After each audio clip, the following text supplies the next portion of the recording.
Les personnes fortunées sont connues pour acheter des choses luxueuses et extravagantes. Entre voitures de luxe et hôtels particuliers, les riches s'offrent aussi parfois des objets ou des services bien plus originaux. Celui qui a dit que les riches jetaient l'argent par les fenêtres avait bien raison et la vidéo d'aujourd'hui va vous le prouver. Voici les 10 choses les plus stupides achetées par des riches.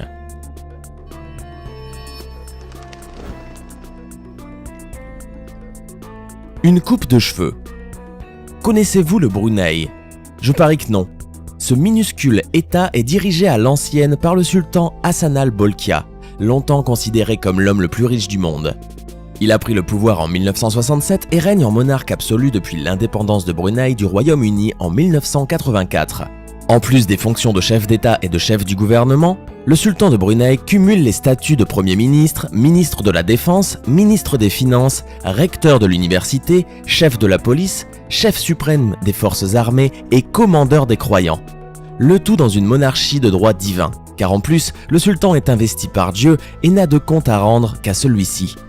Alors quand le sultan de Brunei décide de se faire couper les cheveux, ce n'est pas n'importe où. Il a donné à un coiffeur londonien la somme de 15 000 livres sterling, l'équivalent de plus de 17 600 €, pour se faire une coupe. Le sultan avait préalablement demandé de mettre en place un endroit spécial et sécurisé pour lui couper les cheveux afin d'être à l'abri de tout danger et infection. Et ce n'est pas la seule dépense extravagante du sultan. Ce dernier avait versé quelques années auparavant la somme de 14 millions de dollars juste pour posséder une voiture recouverte d'or et convertible qui appartenait à un maharaja en Inde. Un nom inscrit sur une île. Sheikh Hamad bin Hamdan Al Nahyan, un des membres de la famille royale d'Abu Dhabi aux Émirats Arabes Unis, est un diplomate retraité qui figure parmi les hommes les plus riches du monde. Il a fait parler de lui en 2011 lorsqu'il a entamé un projet original et faramineux, celui d'inscrire son nom Hamad sur son île privée située au large des Émirats Arabes Unis, ceci à même le sable et pouvant être visible depuis la Lune. Les lettres de son nom font 1 km de large sur 3 de long. C'est ainsi devenu le seul nom au monde à avoir été taillé dans le sable et pour assurer une meilleure visibilité depuis l'espace, les 2 premières lettres sont remplies d'eau. Un caprice qui a coûté au cheikh la somme de 22 milliards de dollars. Oui, vous avez bien entendu, 22 milliards de dollars. Le milliardaire âgé de 63 ans a souhaité laisser son empreinte dans l'histoire et a dépensé sans compter pour satisfaire son envie. Nul doute que personne désormais n'oubliera le doux nom de Sheikh Hamad. Un avion incroyable. Al-Walid Ben Talal, ce neveu du roi Abdallah d'Arabie Saoudite, diplômé de l'université Syracuse à New York, incarne la nouvelle classe dirigeante saoudienne, aussi à l'aise en tenue traditionnelle bédouine qu'en costume occidental. Un étrange mélange de respect des 5 piliers de l'islam, d'engagement philanthropique et d'une indéniable folie des grandeurs. Il a sidéré l'aéropage de l'aviation au salon de Dubaï en novembre 2007 en passant commande du plus gros appareil commercial du monde, l'A380 d'Airbus. Un avion à 2 ponts conçu pour accueillir 850 passagers, 315 millions de dollars au prix catalogue à l'époque, qu'il voulait aménager en une sorte de palace volant pour un investissement total estimé à 500 millions de dollars. Les rumeurs les plus folles circulent sur cet avion. L'agence de design britannique DesignQ avait fait une proposition d'aménagement intérieur en 2009, intégrant un garage pour la Rolls-Royce Phantom, un hammam, une salle de concert et un escalier flottant. Le designer Edez Doré avait envisagé une piscine, voire un sol transparent. D'aucuns évoquaient un ascenseur interne, une gigantesque table de réunion tactile façon iPad et même des tapis de prière se tournant automatiquement vers la Mecque. Cependant, 8 ans après la commande, Al-Walid n'a toujours pas pris livraison de son appareil. Le prince se serait-il lassé de son joujou avant d'en prendre possession? Impossible de le savoir. La montre la plus chère au monde. Considérée à juste titre comme l'une des marques de montres de luxe parmi les plus prestigieuses au monde, la maison suisse Patek Philippe, fondée à Genève en 1839 par 2 Polonais, présente des montres très chères et très exclusives. À des années-lumière de Rolex qui produit 1 million de montres par an, Patek Philippe n'en a produit que 58 000 en 2016. Et parmi toutes ces montres, le modèle Grave de Patek Philippe est considéré comme la montre de poche la plus chère au monde. Son prix est de 25 millions de dollars. C'est une montre légendaire connue pour être la plus complexe au monde et entièrement fabriquée à la main. Elle a été produite à partir d'or pur et elle présente diverses fonctions renfermant un calendrier perpétuel, des phases de la Lune, un temps sidéral, une réserve de marche et les indications d'heure pour le lever et le coucher du soleil pour la ville de New York, d'où est originaire son propriétaire, un grand homme d'affaires qui a fait fabriquer ce modèle spécialement pour lui. Cette montre grave a été soldée aux enchères en 2014 pour le prix de 19 millions d'euros. La maison à 1 milliard. Le 36e homme le plus riche du monde, Mukesh Ambani, homme d'affaires indien dont la fortune s'élève à 29 milliards de dollars, avait décidé il y a quelques années de se faire construire une maison, mais pas n'importe laquelle, la plus chère et la plus grande maison du monde. Située à Mumbai, la maison du milliardaire indien est une tour gigantesque de 22 étages avec 37 000 mètres carrés habitables pour 165 mètres de hauteur. Elle surplombe ainsi le tout Mumbai. La maison Antilla, c'est son nom, a coûté à Mukesh Ambani la modique somme de 1 milliard d'euros. Elle emploie 600 personnes qui veillent aux soins de sa petite famille.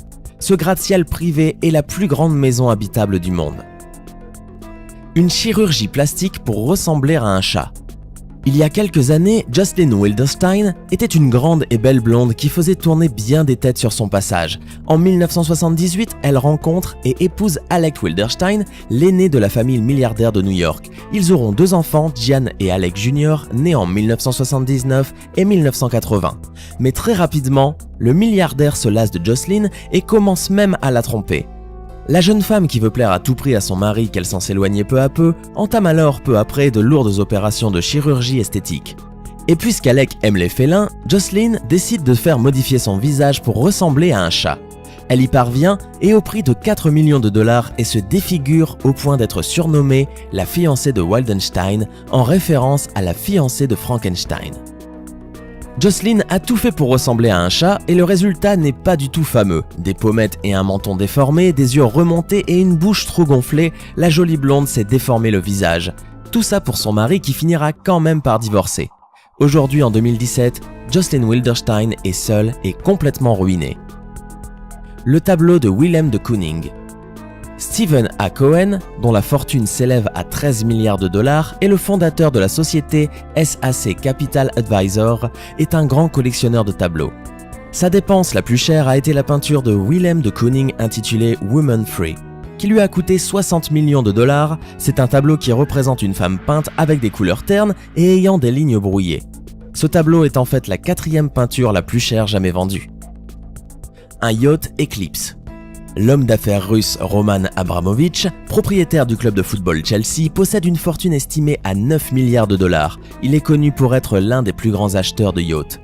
Emblème suprême de réussite, un yacht représente le bijou par excellence du milliardaire. Roman possède entre autres l'Eclipse, un yacht d'une longueur de 163 mètres de long qui a coûté 350 millions d'euros. Les équipements du yacht sont impressionnants. Il possède 2 héliports, 2 piscines, plusieurs jacuzzis, un mini sous-marin et pour plus de sécurité, l'Eclipse est équipé d'un système de défense antimissile. Le pont du yacht est blindé et les fenêtres sont pare-balles. Le yacht est même équipé d'un bouclier anti-paparazzi utilisant la technologie laser pour balayer les environs à la recherche du moindre capteur CCD des appareils pour empêcher la prise de photos. Un Boeing 747-400 en or. C'est encore le sultan de Brunei qui vient nous épater et nous éblouir avec ses dépenses astronomiques. C'est l'un des souverains les plus riches du monde avec une fortune de 40 milliards de dollars. Même s'il possède déjà plusieurs avions et hélicoptères, ce n'est pas suffisant pour le sultan qui a décidé de s'offrir aussi un Boeing, l'un des plus chers du monde. Il a donc acheté le Boeing 747-400 pour 100 millions de dollars, ce qui est déjà faramineux, et il ne s'est pas arrêté là. Il a rajouté 121 millions pour le rénover en l'équipant d'un intérieur spécial en or massif avec des éléments tels que des bassins d'or solides et du cristal lalique. Le journal de Léonardo de Vinci. Peintre, inventeur, ingénieur, scientifique, humaniste, philosophe, Léonard de Vinci est pour beaucoup un esprit universel qui fascine encore 500 ans plus tard. Au passage du XVe siècle au XVIe, il illustre et parfois incarne la Renaissance avec ses avancées dans le domaine artistique, mais aussi dans les sciences et avant tout dans l'approche scientifique. Et c'est pour ça que Bill Gates, le créateur de Microsoft, l'homme le plus riche du monde, est un fan incontestable des ouvrages de Vinci au sujet d'inventions et de découvertes scientifiques. En 1994, il a même déboursé 30,8 millions de dollars afin d'obtenir l'un des journaux de De Vinci qu'il a acheté dans une vente aux enchères. Ce qui en fait, et de très loin, le livre le plus cher du monde. un chien. Un promoteur immobilier chinois a payé près de 2,2 millions de dollars, soit 12 millions de yuans, pour acheter un imposant mastif tibétain âgé d'1 an et pesant 90 kg lors d'une foire canine dans la province orientale du Zhejiang. Souvent comparés à des lions en raison de leur imposante crinière aux tons noirs et roux, les mastifs du Tibet sont la dernière toquade des Chinois fortunés, l'animal symbole de leur statut social. Le prix de ces quadrupèdes puissants, massifs et parfois féroces s'est envolé ces dernières années, flirtant avec ou dépassant parfois le million de dollars. Ingvar Kamprad. Et à côté de ces milliardaires qui dépensent sans compter se trouve Ingvar Kamprad, le fondateur de l'entreprise suédoise IKEA. Ce milliardaire est connu pour être un grand économe à l'inverse des hommes riches cités auparavant. Ingvar mène une vie simple, quand il voyage en avion, il réserve un siège en classe éco, il conduit aussi une ancienne Volvo datant de 1993, rien de bien luxueux. Sa modestie le pousse à prendre ses repas dans l'un des restaurants IKEA connus pour ses prix bas. Il vit dans une villa dont les meubles ont été dénichés dans son entreprise et on raconte même qu'il prenait la salière et la poivrière des restaurants.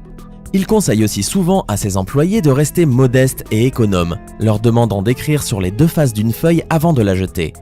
Il est aussi connu pour écumer les friperies et guetter toutes les promos de supermarchés. Alors dis-nous, est-ce que toi aussi tu aimerais faire comme ces riches ou trouves-tu ce gaspillage d'argent révoltant? Donne-nous ton avis en commentaire. Si tu as apprécié cette vidéo, n'oublie pas de mettre un pouce bleu et de t'abonner à la chaîne. À très vite!